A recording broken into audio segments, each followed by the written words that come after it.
8 de la mañana, 29 minutos, 8 de la mañana, 29 minutos. Radio Atalaya está presentando su programa de opinión política Punto de Vista. Le damos la bienvenida pertinente ya de forma presencial al director del programa, el ingeniero Andrés Mendoza Paladines. Ingeniero, ya está aquí con nosotros el presidente del Consejo de Comunicación, el doctor César Antonio Martín Moreno. Así es, y como decíamos, le deseamos que pronto se recupere. A propósito, don Alcides, y ya también dándole el buenos días presencial, a ver si Martín, acá le pedimos, a Martín de la Torre, por si acaso, no a César Martín, a Martín de la Torre, que para tener la señal pues en vivo en nuestra pantalla, que le deseamos pronta mejoría. Y mi inquietud era, esto no tiene que ver con la entrevista, pero le quería preguntar si es, yo hace poco tuve también un proceso molestoso en el ojo derecho, pero resultó que no era orzuelo, sino chalación. No sé, usted cuál porque el chalación es el que se hace así como una bolita, ¿no? Claro. Que también, y es duradero, digamos. Claro.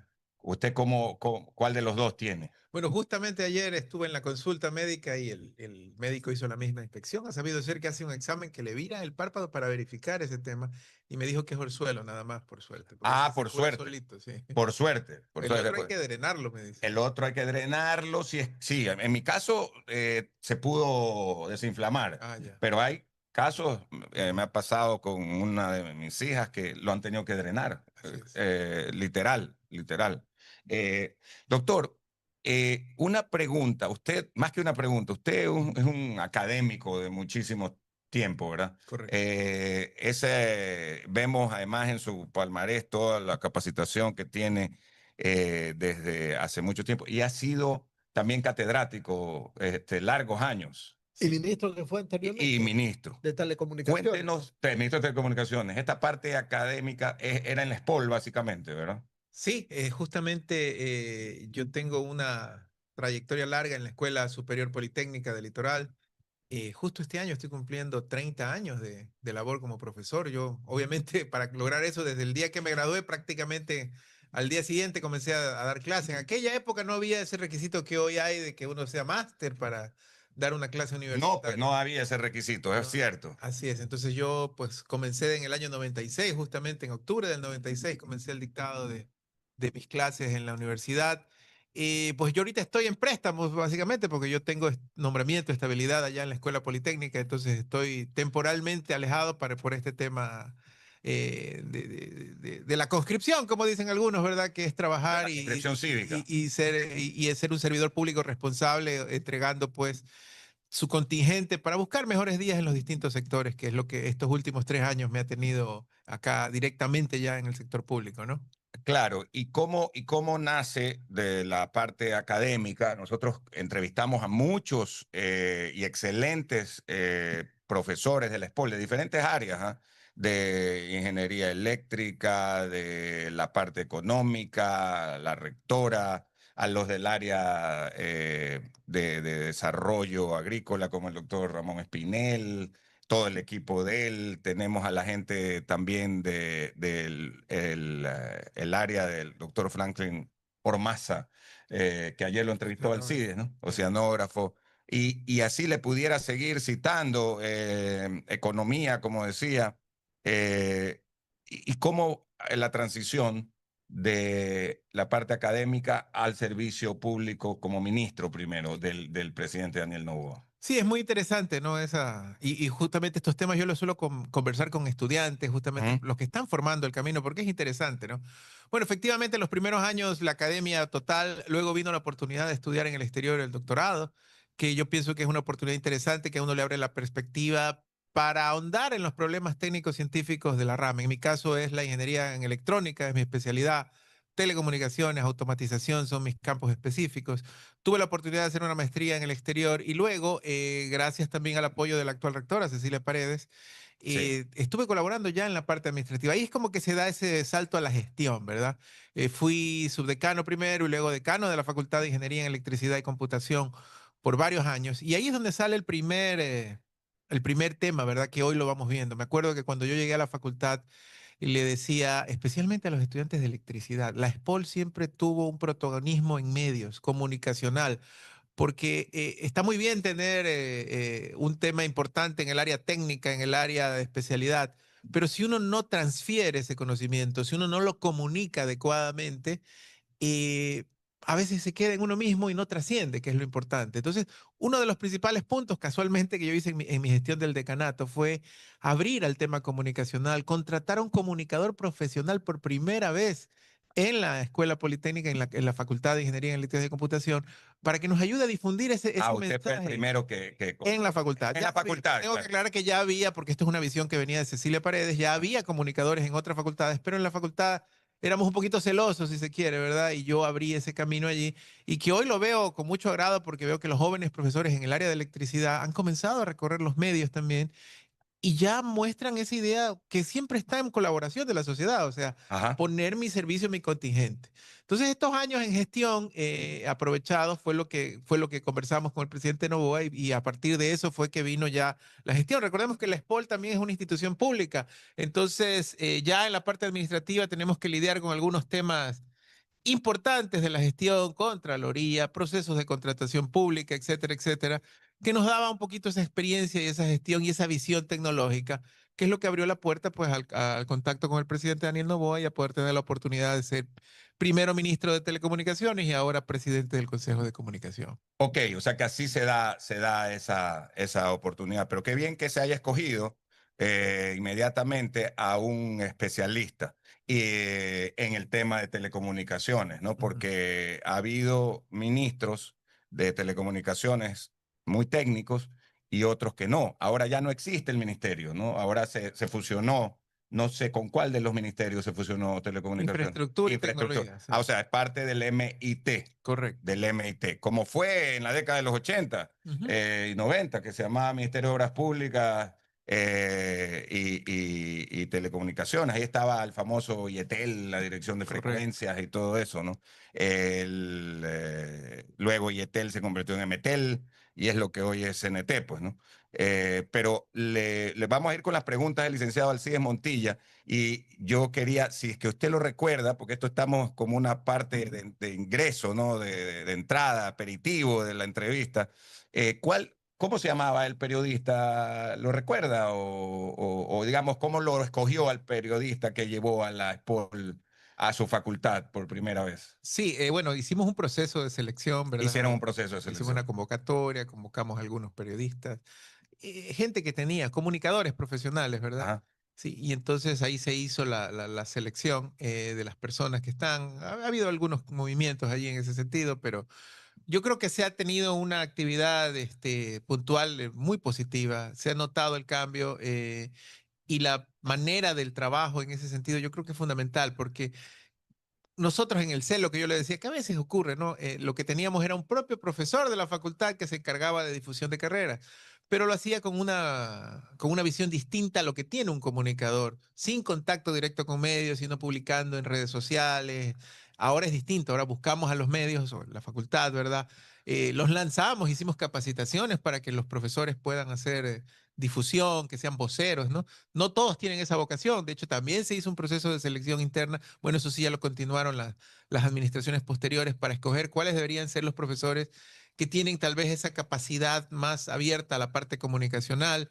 Y ha sido todo un proceso, ¿no? Que en este caso fue liderado también a nivel de toda la universidad por Cecilia Paredes, ¿verdad? Por la rectora. Así es. Así es. Don Alcides Montilla, cuando son las 8 de la mañana, ya con 38 minutos. Doctor Martín, le recuerdo que esta semana hemos estado entrevistando a docentes de la SPOL. Mañana tenemos otra entrevista para tratar de temas de inteligencia artificial, que está totalmente de moda, ¿verdad? Usted es presidente del Consejo de Desarrollo y Promoción de la Información y Comunicación, ¿verdad? Lo que se llama Consejo de Comunicación. La anterior, que era Yanine Cruz, lamentablemente muy poco recorrido. Yo no sé si alguna vez hizo un recorrido, para un poco empapar a la prensa, nosotros que somos los que representamos a los medios como periodistas profesionales, ¿Qué significa esto de esta entidad, verdad? ¿Ve? Que usted ahora es el presidente. Y yo le pregunto, ¿para qué sirve el Consejo de Comunicación? ¿Cuál es el beneficio para los trabajadores de la comunicación en general? Sí, bueno, el Consejo de Desarrollo y Promoción de la Información y Comunicación, nombre largo, como usted lo Larguísimo. indicó, Consejo de Comunicación, es una institución establecida en la Ley Orgánica de Comunicación como la responsable de tutelar derechos y de velar por el bienestar del sistema de comunicación social en el Ecuador. ¿Quiénes conforman ese sistema de comunicación social? Trabajadores de la comunicación, los medios de comunicación y por supuesto la ciudadanía, quienes son los receptores de la información. Cuando habla de los medios, hablamos también de los medios complementarios que han surgido ahora, redes sociales. El cine es otro medio de comunicación. También se incluye ahí. Bueno, la ley orgánica actualmente solamente contempla como medio de comunicación aquellos que hacen uso del espectro radioeléctrico y la prensa escrita, O sea, los convencionales. los convencionales. De hecho, los medios digitales no forman parte oficial, según la ley, como medios de comunicación en este momento, Y ¿no? los medios, perdón, los profesionales de la comunicación que hacen actividad periodística a través de las plataformas y las redes, ellos no están amparados en este organismo. En ese caso, ellos forman parte del grupo primero, que serían los trabajadores de la comunicación, Ya, legalmente constituidos con un título, alguna agremiación, pero que no forman ya, parte de un medio en este caso, ¿no? ya. Entonces, el ámbito del Consejo de Comunicación es precisamente tutelar los derechos de quienes forman parte de este sistema de comunicación. Cuando usted habla de derechos, ¿de qué se trata de derechos? ¿Qué Sí, derechos son? hagamos un poquito de génesis para Ya, conectar esa ya. cuestión, ¿no? Esta institución viene a ser la heredera de dos instituciones que no son de tan grato recordatorio en nuestro país, que fueron la Superintendencia de Comunicación y la Cordicom, que luego se fusionaron y terminaron siendo esta institución. Recordaremos que la Ley Orgánica de Comunicación anteriormente a estas instituciones les daba una capacidad y competencias punitivas, Chica, sancionadoras, ¿verdad? claro. Con las reformas Y sobre todo posteriores porque tenía cambió. ahí como directores a gente que también cumplía disposiciones no de la ley, sino de quien lo puso. Exactamente. Entonces, entre los cambios que ocurrieron, primero fue que esta institución ya no tiene capacidades sancionatorias punitivas, ya no es un tribunal de inquisición. Seguimos haciendo regulación porque el Consejo de Comunicación dicta normativas públicas de cumplimiento obligatorio en el sector de la comunicación, pero no ejerce acciones punitivas sancionadoras.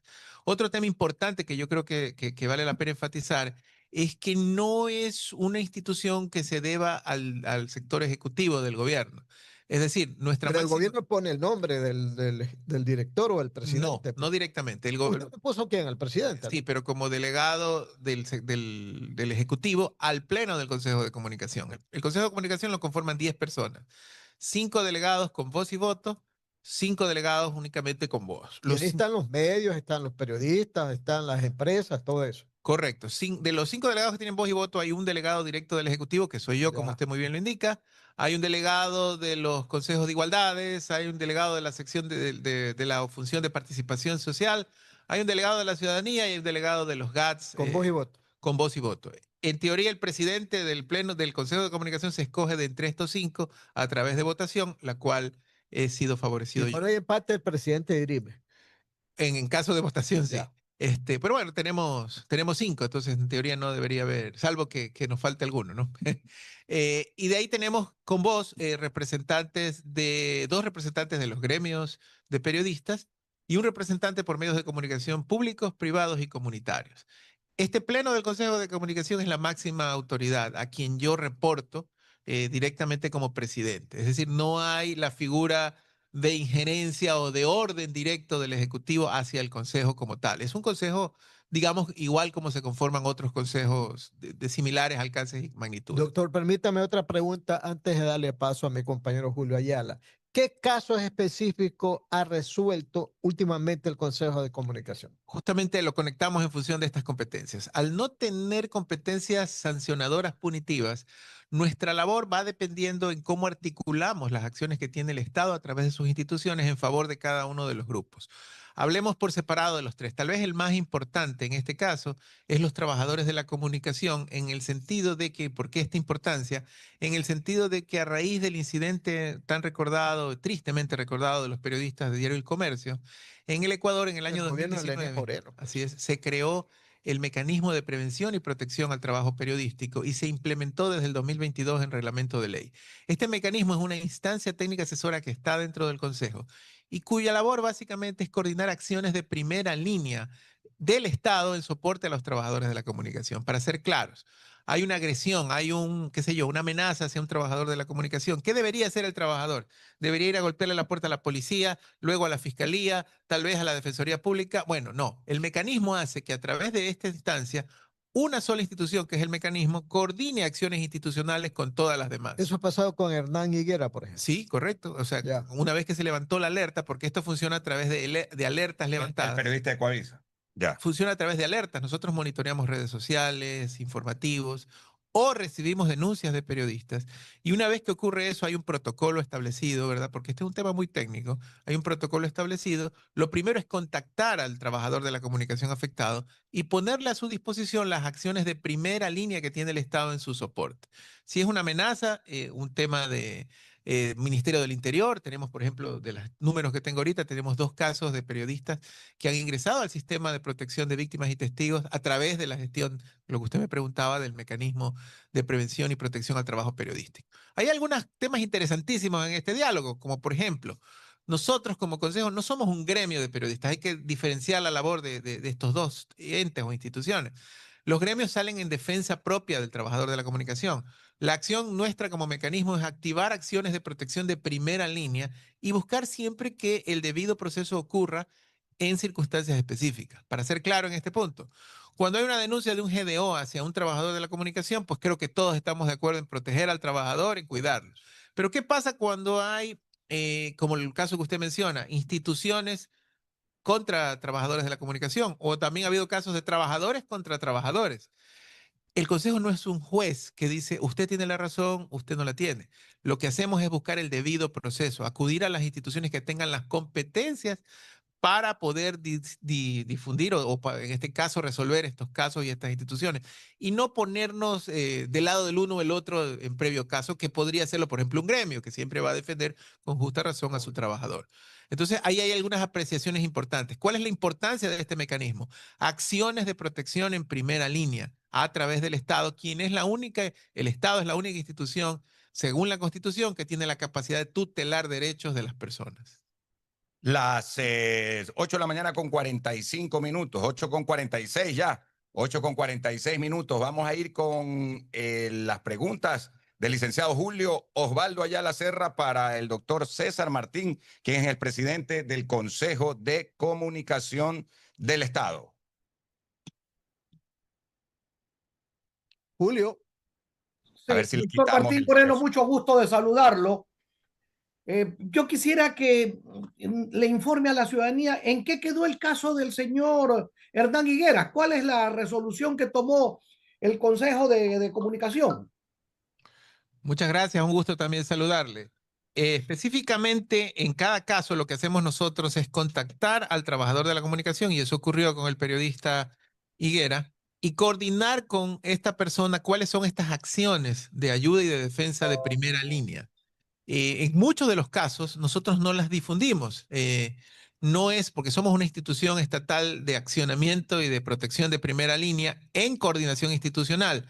No es que nosotros, por ejemplo, cuando, qué sé yo, ayudamos a un periodista que fue amenazado, salimos en redes sociales y decimos, hemos ayudado al periodista tal o hemos ayudado al otro. Más bien, lo que se nos pide es una reserva absoluta. Lo que le puedo decir en ese sentido es que con el periodista Higuera se conversó y se puso a disposición de él las acciones que tiene. ¿Cuáles son el tipo o el ejemplo de acciones en estos casos? ¿Y qué se nos dio? Por ejemplo, algo, digamos que similar cuando es el Estado el tentativo agresor, ¿verdad? Se nos dio en el tema de las revueltas, cuando, por ejemplo, policía fue acusado de agreder a periodistas, si ustedes recordarán, el año pasado cuando hubo este tema de las revueltas. Nosotros lo primero que tenemos que hacer es acudir a la institución, sea esta pública o privada, y en este caso pedir a través de su accionamiento interno que se siga el debido proceso. Si es que el trabajador de la comunicación quiere hacer una denuncia, podemos poner a su disposición a la Defensoría Pública. Se ha dado casos donde el Consejo de Comunicación ha puesto denuncias en fiscalía a nombre de trabajadores de la comunicación. Especialmente esto ocurre en los casos de amenazas o de peligros que haya a la integridad física. Lo que le puedo decir en este caso y en otros también es que nosotros contactamos al trabajador de la comunicación, inmediatamente se dio la alerta en redes sociales y coordinamos. Muchos casos el trabajador prefiere hacerlo, por ejemplo, cuando se trata del tema de la Defensoría Pública, prefiere hacer los accionamientos a través de sus propios recursos. Ya eso depende, nunca actuamos de oficio, sino que actuamos en coordinación con lo que el trabajador diga. Lo que le puedo decir específicamente en este caso es que se habló con él y las acciones que se hayan tomado depende de lo que él estuvo en su voluntad de acceder, ¿no? ¿Pero él quedó satisfecho con la acción de ustedes? Bueno, yo diría que sí, nosotros conversamos con él, le pusimos, no lo hice yo directamente, esto lo hace siempre un equipo técnico, ¿verdad? Del Consejo de Comunicación, nosotros actuamos con el personal del Consejo de Comunicación, se le pone en alerta lo que quiere hacer, en algunos casos el periodista o los periodistas dicen esto lo voy a hacer, en algunos casos con la ayuda y el soporte del medio, en otros casos con mis recursos personales, pero nuestra labor en este caso es primera línea de protección, conversar, poner a su disposición las ayudas que tiene el Estado en su capacidad de tutelador de derechos y de esa manera pues activar de la mejor manera que el periodista considere estas acciones de protección, siempre en función de lo que él considere. Por eso esa pregunta de la satisfacción es relativa, porque es lo que él considere. Si él dice quiero ejercer 3, 4 acciones, perfecto, lo hacemos. Si él dice quiero una, también lo hacemos, ¿no? Es en función de lo que el periodista o trabajador de la comunicación accione en cada caso, ¿no? Doctor Martín, hay varios medios de comunicación que hablan hasta de una dictadura y de una intromisión en los medios de comunicación, específicamente Canal 2, Diario Extra, y hablan de dictadura, pero en una dictadura ni siquiera se puede hacer ese tipo de acusaciones. ¿Qué acción tiene que tomar en un caso de estos el Consejo de Comunicación? ¿Tiene alguna participación en aquello o simple y llanamente es otro ámbito el que tiene que intervenir? Un poquito la idea del mecanismo es accionar dentro de las instituciones del Estado que tengan competencias. Entonces, esto va a depender siempre, la respuesta específica a su pregunta del caso puntual.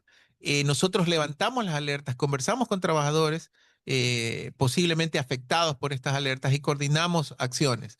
Ha habido casos en que hay sospechas de que instituciones, sean estas públicas o privadas, interfieran con el trabajo periodístico. Entonces recorrimos a la institución pública o privada que tenga la competencia de resolver este pleito. Lo que le quiero decir es que nosotros como consejo no tenemos una competencia específica que nos permita ejercer algún tipo de sanción o acción directa nosotros como consejo, sino que más bien nosotros coordinamos con las otras instituciones de acuerdo a quien tenga la competencia. Ha habido casos en los cuales hemos pedido inclusive interferencia de la Defensoría del Pueblo, y recordemos que nosotros no solamente tutelamos el derecho del medio y del trabajador, sino también del ciudadano. También hemos tenido casos en donde ciudadanos o instituciones solicitan o pueden solicitar derechos a réplicas, derechos a rectificaciones, y en algunos casos estas instituciones acuden al Consejo para ayudar a tramitar este tema. Nuevamente, el Consejo no puede exigirle a un medio, oiga, usted dé la réplica, usted dé la rectificación,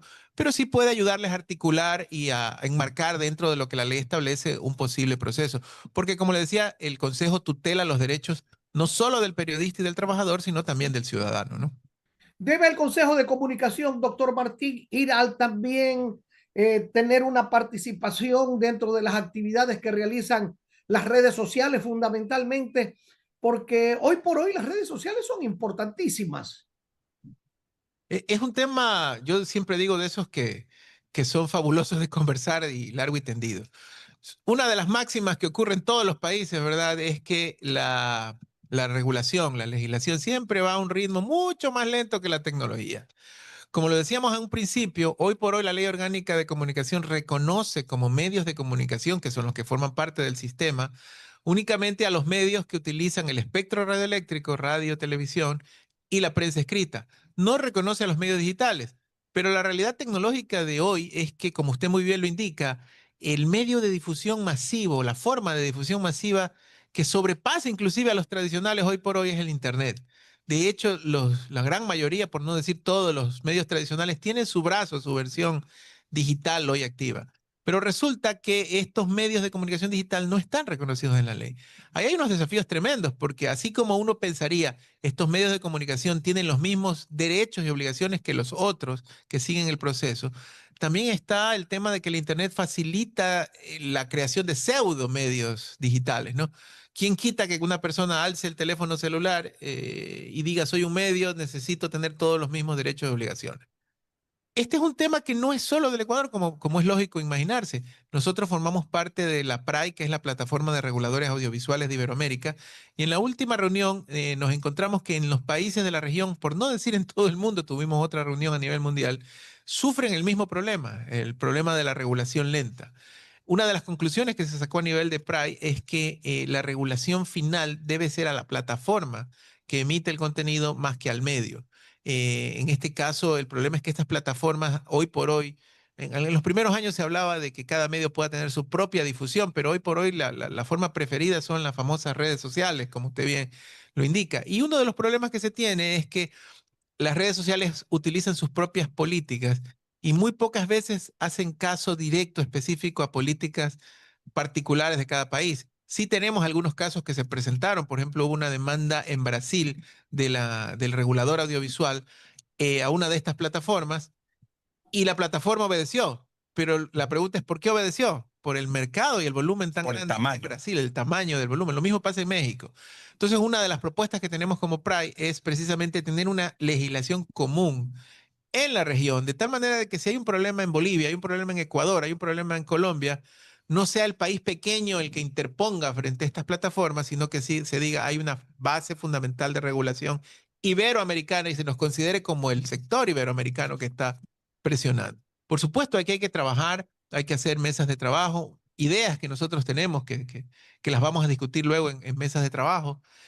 Un medio de comunicación digital mínimo debe tener una constitución empresarial, una cantidad de empleados, una cantidad de comunicadores, para poderlo considerar medio, ¿no? Pero eso hay que trabajarlo, lo estamos presentando, lo hemos conversado en el Pleno del Consejo de Comunicación y por supuesto luego tiene que pasar a asamblea para su inclusión en la Ley Orgánica de Comunicación, ¿no? Gracias, doctor Martín. Don Andrés Mendoza y Paladines, por favor, continúe con el diálogo. Muy gentil, Julito. En efecto, cuando son las 8 de la mañana con 56 minutos. Doctor César Martín, y en este caso, el Consejo de Comunicación del Estado tiene algún vínculo o relación de trabajo institucional, cooperación con el Arcotel, por ejemplo, que es la agencia de regulación de donde estamos los medios de comunicación tradicionales, electrónicos. ¿Hay algún cooperación interinstitucional? Esto, cuando usted me pregunta esto, un poquito enganchando la pregunta del inicio, la previa, ¿verdad? Ajá. Al haber sido yo ministro de Telecomunicaciones y tener en ese caso bajo la lupa del Mintel en ese momento al Arcotel, un poquito pude testificar esa relación que hay con títulos habilitantes, uso de espectro radioeléctrico, que es una de las razones por la cual también estuve delegado acá al Consejo de Comunicación, ya esa aproximación que tuvimos en primera instancia.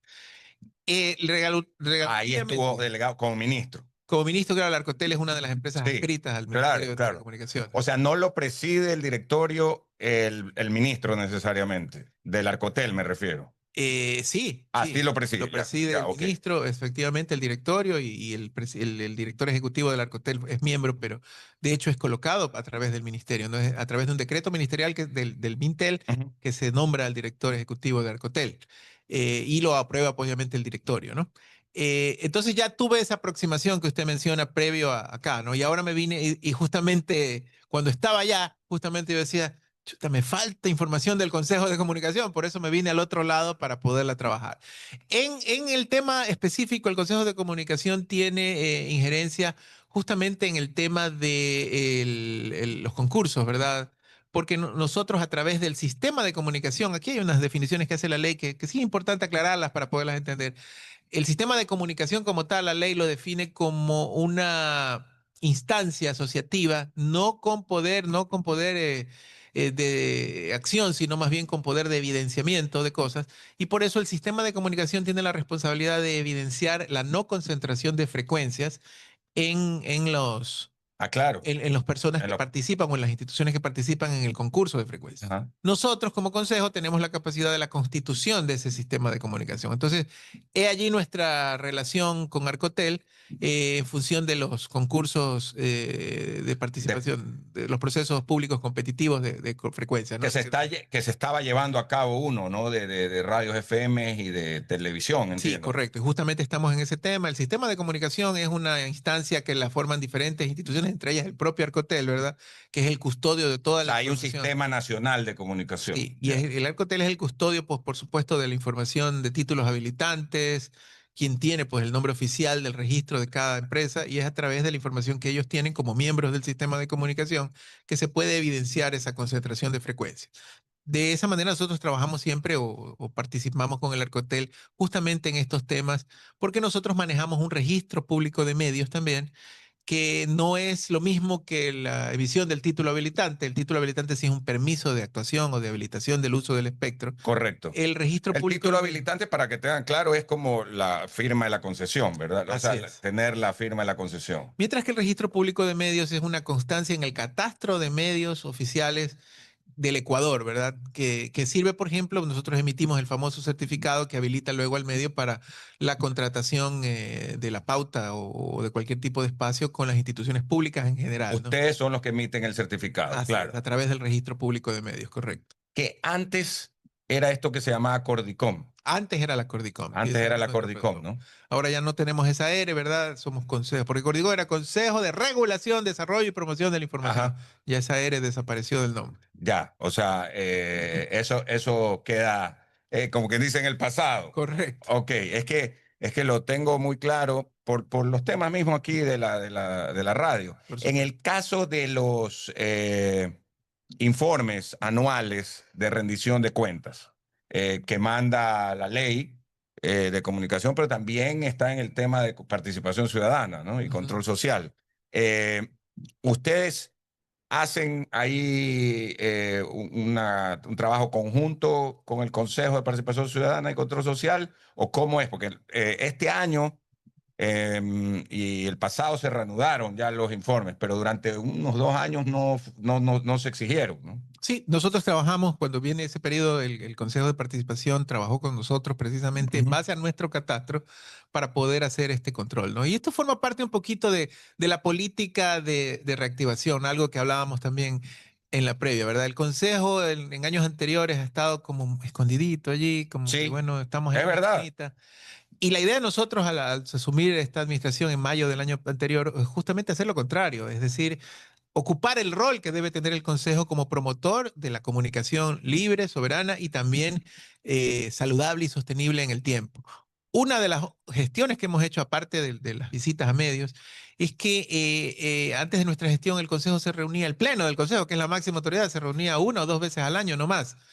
Nosotros ahora nos estamos reuniendo 1 vez por mes y la política que estamos teniendo es que estas reuniones sean siempre en una ciudad del Ecuador distinta. Hemos hecho un recorrido, aquí está el mapita, justo me lo había puesto. Gracias, Martín, pero de la Torre. O sea, aquí está Guayas, Esmeraldas, Imbabura, Pichincha, Cotopaxi. Están en negrito, hemos estado allí. Santa Elena, Manabí. Nosotros Azuay. no solamente vamos a que el Pleno se reúna allá, sino que llevamos capacitaciones para trabajadores de la comunicación. Llevamos, por ejemplo, este taller de streaming y podcast, hemos llevado inteligencia artificial en la comunicación, algunos talleres, nos reunimos con los gremios locales, tratamos de coincidir con fechas importantes, tales así que mañana tenemos el Pleno del Consejo de Comunicación aquí en Guayaquil, lo tratamos de hacer consecutivo a las fiestas de la ciudad. Vamos a tener las capacitaciones en la Universidad de las Artes. Allá, o al lado de la gobernación, digamos, ahí en el mismo edificio, ¿no? Así es. Entonces vamos a tener mañana una sesión del Pleno y la idea es esa, ¿no? Conversar con los trabajadores de la comunicación, también de Guayaquil. El próximo mes vamos a estar en Rumiñahui, luego vamos a estar en Santo Domingo. Y cada vez que vamos a los medios locales, conversamos con la gente, les hacemos conocer el mecanismo. Este mecanismo de prevención y protección, lo más importante, como ustedes habrán entendido de lo que tratamos de presentar, es que el trabajador de la comunicación conozca que lo tiene disponible para que active estas acciones de protección en primera línea. Entonces, nosotros desarrollamos un sistema integral de alertas que ya está activo a través de nuestra página web, si me permite. Obvio. www.consejodecomunicacion.gov.es. Y muy pronto vamos a volver por aquí para lanzar ya la aplicación a celulares, porque la idea es que todos los trabajadores de la comunicación, ustedes, la gente que está aquí, no solo estamos hablando de periodistas, audiovisuales. Audiovisual. Es que ahora hay una cantidad, como bien dice, que no solo son periodistas. Sí.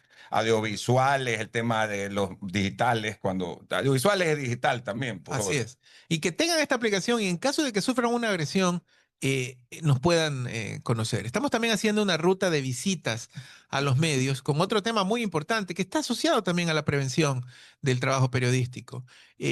Lo que estamos conversando, la Ley Orgánica de Comunicación está allí, ¿verdad? Sí. Está en la línea. No hay ahora una agencia que regule, que sancione, perfecto. No hay. Pero ahora tenemos el riesgo de irnos al otro extremo, ¿verdad? De que como A no los hay excesos. agencia, La Sí. injuria. Así es. injuria, la difamación, el fake news. Como no hay agencia que me regule, pues aquí. Entonces, ¿qué es lo que estamos haciendo con estas visitas a medios? Les estamos trayendo un checklist de cuáles son precisamente estos temas a nivel general, Ecuador, ¿no? Que están en la ley orgánica y que más comúnmente no se cumplen o se cumplen parcialmente. ¿Cuál es la idea? Entregársela al medio y que el medio lo incorpore en su comité de autorregulación interno y lo tome en cuenta con el propósito de prevenir, porque si estas cosas están en la ley, ¿quién quita que un ciudadano o una institución se sienta agredido por alguna cosa y demande al medio? Claro. Entonces lo que queremos es prevenir, ese es el rol del Consejo, evitar que estas obstrucciones ocurran con el conocimiento, ¿no? Este checklist lo estamos haciendo en distintos medios, hemos comenzado en Quito y Guayaquil y estamos siendo muy agresivos. Yo estoy yendo yo mismo a los medios a visitar, conversar, presentar este tema. Así veo que está creo que yendo hoy vamos usted. a estar, de hecho, con Sí, ustedes. sí, sí, así un es. ratito más. Entonces, De aquí conversamos. de aquí conversamos ya en el detalle de ese tema, pero la idea es esa, ¿no? Evitar que todos conozcamos la ley, no solo el Ejecutivo, no solo el comité, sino todos los trabajadores, y evitemos estos temas que a veces por un detalle mínimo podemos incurrir o podemos tener este riesgo Que importante. el mundo de la comunicación es conflictivo en cuanto a opiniones. Y a veces mucha gente cree que lo que uno opina, ¿verdad?, transgrede la ley cuando no es así, o lo contrario. Y las cosas que se están dando ahora, que cualquiera se cree con derecho a opinar en las redes sociales bajo el nombre de comunicador o comunicadora política. Ellos están amparados bajo los reglamentos del Consejo de Comunicación. Hay los casos, ¿no? Como decía, oficialmente tenemos tres miembros o tres entidades o entes que son las partes del sistema de comunicación. El medio como tal, que ya vimos cuáles son los que están y los que no están. La ciudadanía, desde esa perspectiva de ciudadano receptor, básicamente todos estamos incluidos. Y los trabajadores de la comunicación. ¿Cuál es el requisito de ser trabajador de la comunicación? O trabajar en un medio o tener una titulación. Dependiendo de eso, ¿verdad? Está el tema de los comunicadores políticos. O sea, realmente está en pinzas también, porque puede ser que un comunicador político tenga un espacio en un medio de comunicación y en ese momento se lo habilita. Pero si es comunicador político de la lengua para adentro y de O sea, su usted celular no para es adentro, colegiado, o sea, no es graduado de una escuela de periodismo. si no es Porque grabado, ese es el derecho que nos da. así En mi es, caso, por ejemplo, yo soy graduado en una escuela de periodismo, la Faxo, me correcto. da ese derecho porque yo Así tengo mi es. título, ¿no? Tenga o no Entonces, tenga trabajo, usted tiene ese exactamente, derecho. tengo ese derecho. Otras personas no. Así Las es. que no son graduadas, nada, eso no. Salvo que estén trabajando en un En medio, un ahí, medio, ya. ahí ya están ejerciendo Correcta como, esa precisión. ajá, ahí ya están ejerciendo en un medio de comunicación y eso ya los habilita para En la estos profesión. recorridos que está haciendo en los medios y dialogando con la prensa y los periodistas, ¿usted ha podido percatar sugerencias para el cambio de la normativa actual? Bastantes de distintos ¿Ah, ámbitos. sí? Por ejemplo, ¿Qué, por ejemplo, le han sugerido? estuvimos con este tema, por ejemplo, de las radios deportivas, que nosotros siempre, Radios deportivas. siempre tuvimos este tema de la protección pensando en el periodismo de investigación, pensando en el periodismo político. Pero estos temas de prevención y de libertad de expresión también ocurren y muy seguido en temas deportivos. Vimos el otro día en el Mundial a un periodista que lanzaban, inclusive no en el Ecuador, pero fuera de él. Claro, un Teleamazonas. Así es. Y tenemos también casos conocidos de periodistas que por diferencia de opinión no le permiten entrar en la concentración o en el entrenamiento de tal o cual equipo. Es la misma instancia, ¿verdad? Y muchas veces como que uno no los pensaba o no en el radar, pero realmente es la misma instancia, es una obstrucción al trabajo periodístico. Realmente no importa la fuente, sino que la libertad de expresión se vea bloqueada, ahí es donde actuamos nosotros en estas líneas de protección. Y ya han actuado en casos específicos sobre esta De, materia que usted nos está comentando. de hecho, por ejemplo, en el caso que mencionamos, hicimos una instancia a la Federación Ecuatoriana para que a su vez lo haga a través de la FIFA para este tema. Claro que depende un poquito del ámbito, ¿verdad? Porque como les decía en un principio, nuestra competencia no es de accionamiento de sanción directa, sino más bien de intermediación ante la autoridad competente en cada uno de los casos. Las 9 de la mañana, 8 minutos, estamos dialogando aquí en Radio Atalaya y su programa de opinión política con el doctor César Antonio Martín Moreno. Él es el presidente del Consejo de Comunicación del Ecuador, también llamado Consejo de Desarrollo y Promoción de la Información y Comunicación. Continúa la entrevista con más preguntas de mi compañero Julio Ayala. Adelante, Julio. Gracias. Doctor Martín, yo me quedé todavía con una intriga respecto al control o a la supervisión que se debe hacer de los medios digitales, de las redes. ¿Hay alguna idea de presentar algún proyecto de ley a la Asamblea para una regulación más estricta? Porque veo que esto se está saliendo de las manos. Es decir, hay momentos en que las noticias falsas, en primer lugar, son prácticamente la comidilla del día. Ahora con la inteligencia artificial, a cualquier persona le ponen lo que les da la gana y hay mucha gente que se traga estas informaciones falsas y aparte de eso, pues la agresión, muchas veces hasta con calumnias que se hace a través de estos medios y que nadie puede controlar. Es decir, estamos sometidos en las redes sociales fundamentalmente a viva el relajo. Bueno, hay algunas acciones que sí se pueden hacer con la legislación actual porque tenemos temas específicos, de hecho creo que hay algunas noticias en ese sentido, de protección o de accionamiento ante injurias, ante temas específicos, ¿no? Eso creo que lo conocemos todos. Inclusive si hay una acción de una persona a través de una red social, igual el ciudadano que se considera afectado tiene la potestad de colocar la respectiva denuncia en casos específicos a través de la justicia ordinaria. Eso existe. Ahora, lo que usted dice, como lo habíamos comentado hace un ratito, es muy importante en el sentido de que la información a través de medios digitales se pueda regular y se pueda controlar, pero siempre a través de las plataformas es la visión que se tiene, ¿no?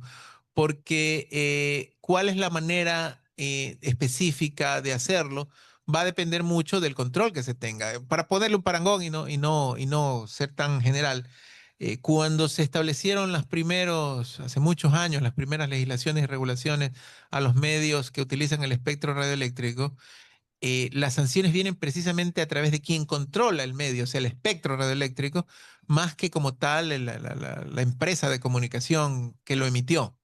Es decir, si usted tiene alguna contravención, pues le retiran su título habilitante. Ese es el parangón que se busca, es decir, que en este caso las plataformas, las redes sociales, puedan trabajar con los estados, y esto estoy hablando a nivel iberoamericano, en acciones específicas de prohibición, y nosotros estamos entrando especialmente cuando hay vulneraciones a derechos de niños, niñas y adolescentes, que debería ser la primera prioridad. ¿Qué es lo que existe hoy en día? Que las redes populares, llámense, no sé si las puedo mencionar, el TikTok, el YouTube, el Facebook, tienen cada una de ellas su propia política de control de medios, ¿no? Sí tienen problemas, por ejemplo, qué sé yo, si usted muestra armas o si muestra violencia, pueden sancionar el contenido, pero hay otras cosas que no. Por ejemplo, algo que en el Ecuador se hace mucho, que es obligatorio, la difuminación de imágenes de niños, el no usar el nombre de menores de edad en reportajes. Hay cosas adicionales que sí están en nuestra legislación, pero que no están emitidas a través de los controles internos que hace cada plataforma. ¿Cuál es nuestra aspiración? A través como región, a través de la plataforma iberoamericana, poder tener un control o una normativa mínima básica donde le podamos exigir a estas plataformas estas sanciones.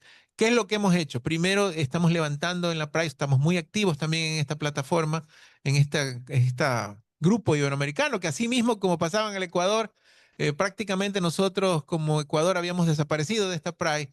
Cuando nosotros llegamos nos tocaron la puerta y de hecho estamos trabajando activamente, de hecho estamos postulando para ser parte de la directiva de esta plataforma iberoamericana, ahora que vienen sus elecciones en diciembre. Y justamente buscamos eso, impulsar estas lineamientos mínimos básicos a nivel internacional. Y ahí lo que viene ahora de la parte interna, que es lo que usted menciona, es justamente la propuesta a través de la Asamblea Nacional de las modificaciones específicas. Lo primero, incluir a los medios de comunicación que cumplan estos requisitos mínimos básicos para considerarse como medios digitales. Estamos trabajando, tenemos una propuesta, vamos a llamar muy pronto a mesas de trabajo, vamos a convocar gremios, vamos a convocar realmente a través del Pleno del Consejo, lo podemos hacer y del Registro Público de Medios, para que haya la mayor cantidad de participación posible en estos temas que requieren una reforma importante.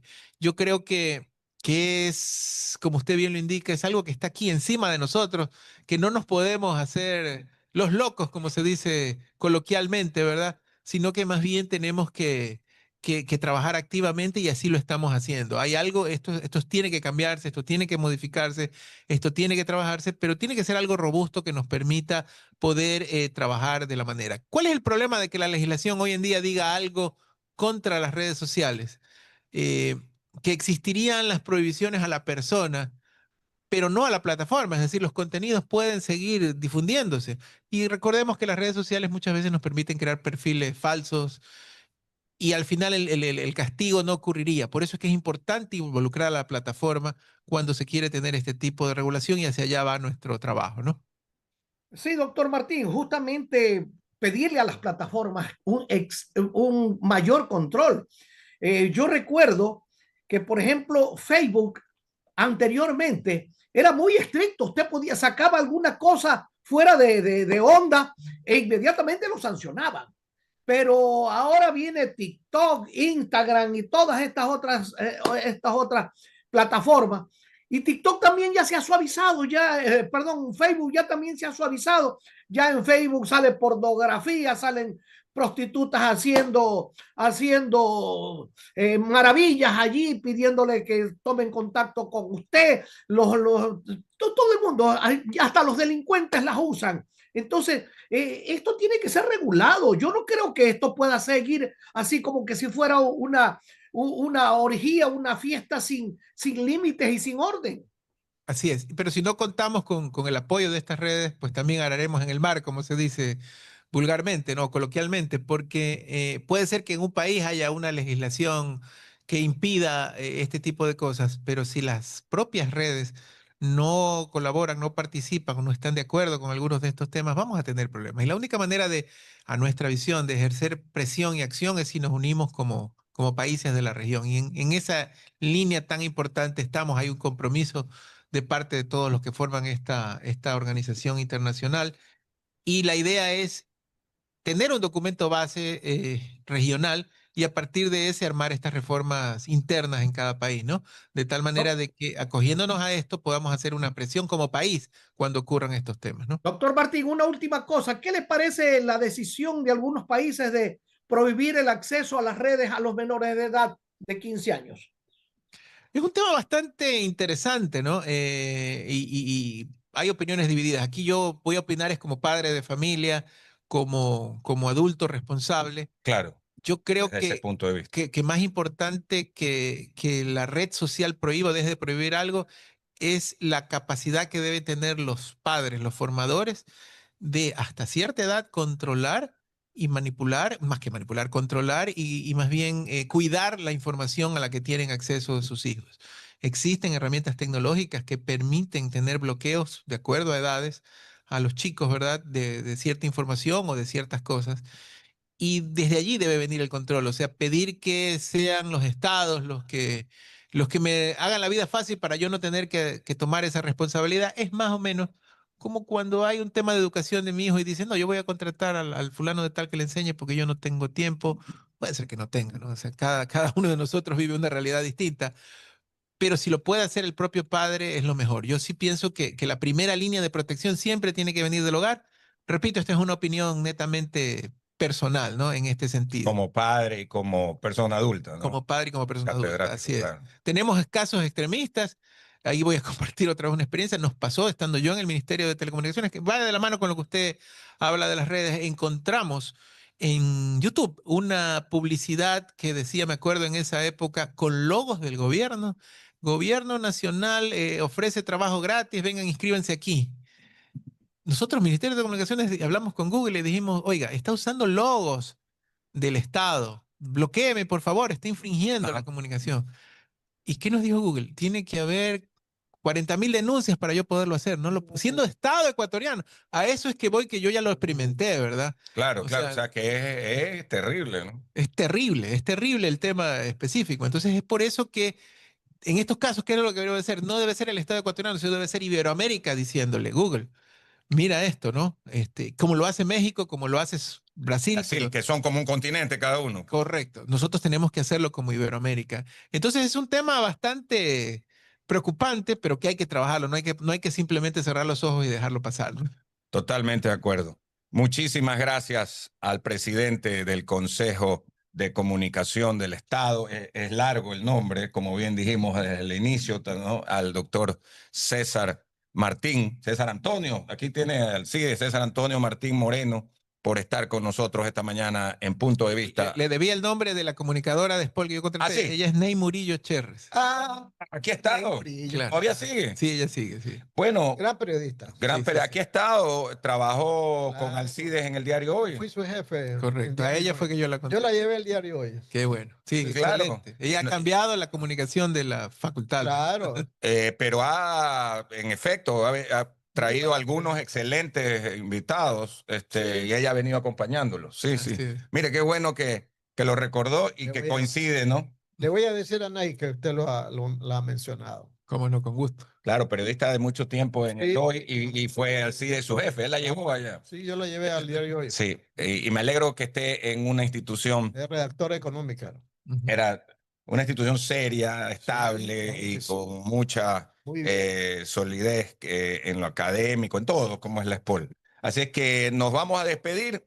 Venimos luego de un momento. Gracias. Esta es la primera, como bien nos ha ofrecido. Va a volver el presidente del Consejo de Comunicación del Estado, que es experto en el área de telecomunicaciones, en la parte eléctrica también, ¿verdad? Sí. Y como buen politécnico, tienen ellos varios títulos. Los politécnicos son doctores en esto, máster en lo de allá, en lo de acá, así es que muy, muy preparados. Así que nos vamos a ir a la pausa comercial y volvemos inmediatamente. Antes le pedimos